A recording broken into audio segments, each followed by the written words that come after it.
پاشا در اینجا نگو که پاشا میشکنم. فهمیدی؟ قطعی دختری افتگی. چرا ای زندگی و ای انتخابی کردگیش پشیمون کنم؟ اوه چه کسلی خوش اساس کنم. کسلی میجا.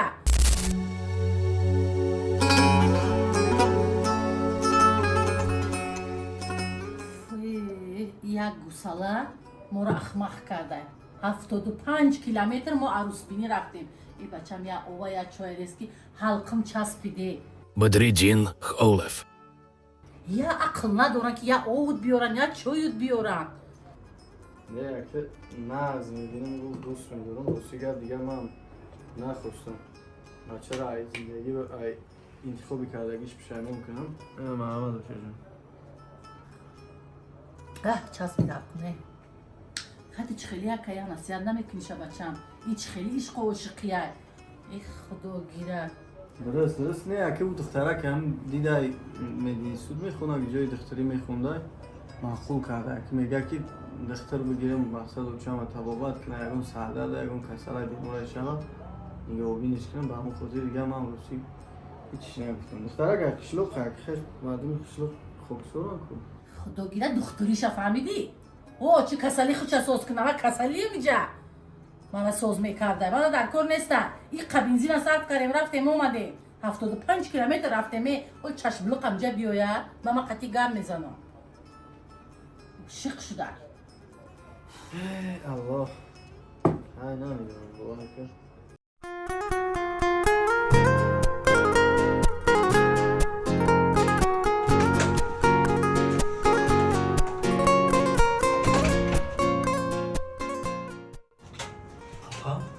اومدی؟ Uçam şuna mı da? Açam şu an yapmadan. Ne olmadı lan? Ne bulmadan çıktı ki ben hastayım ya. Çiba çilep şide uşam. Ne bileyim. Ya burada رو بیخته. خیلی خوب باز من بوده. منش تو را نازمی. خواب السلام بچه جون.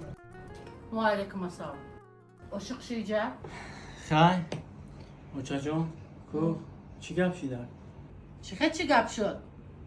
این کلینی عروسی افتگی عاشق مناسب اوله ما نیست فهمیدی؟ این راههای نزدیک در نبود یکم عشق عاشقی که 75 کیلومتر بردیم نه. یک چکه آمونه آمدن حلقم چسبیده. با چی بوده دختر بوده من کسلیم که دخترم بیاری جا. پاشا در اینجا نگو که پاشا میشکنم. فهمیدی؟ قطعی دختری افتگی. خب بچه جون. مادا سوندوری باید در کار نیست اوخی. مادا گلاونی در زندگی مهر و محبت دوستوری در کاره.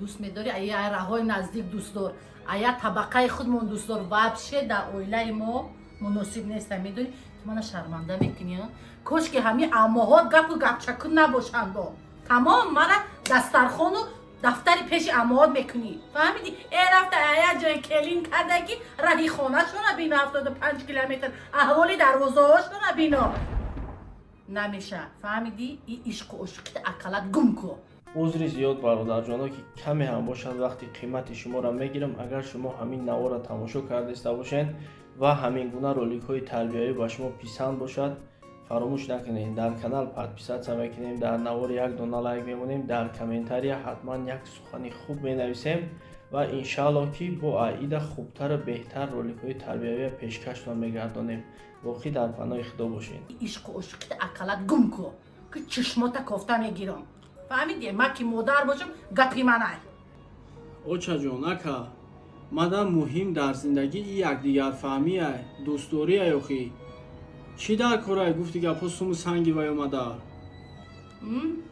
گپزنی شبی با که دلچش کنده گیر کی بدردیم دو جان همین کلمه یک چیزا میدونن که گپ میزنن مقصد یکون کس به اساس و با گندگی تو گپ نمیزنن دیگه میشین که یک زنی بگی که برادر جان باید پگه همین خونه هر روز جنگ جنجال هر روز توی تماشای به تولک دوریا نباشه برادر همین یک کاری که آینده هم خودت خوشبخت باشی هم پدر مادر روزی باشه هم خودت برادر جان دیده است که مادر میگه که دخترک مناسب نیست دخترک موافق نیست آینده همون را میگیری من نمیدونم که بعد چی میشه هم من مقابل هم من موافق نیست میگم برای من باشه من در فرق ندارم گفت میکنی кино мекунӣ, гуфти ҳамун гапҳо хитам Ирон мекунӣ бикар. Неки хайр, бо модарам гӯш кардан нагӯ. очаҷон, аввалеш ки бахшиш ки ман дар пеш шумо овоз баланд мекунам. охи дар ҳаёт мо агар дорандаам бошем, фақирам бошем, талбандаам бошем, очаҷон, бояд ҳеҷ вақт худмон аз як каси дигар боло нагирем. охи очаҷон, шайтон ба ҳамин қадар бузургиш ба як хатогӣ ай даргоҳи илоҳӣ ронда шуд.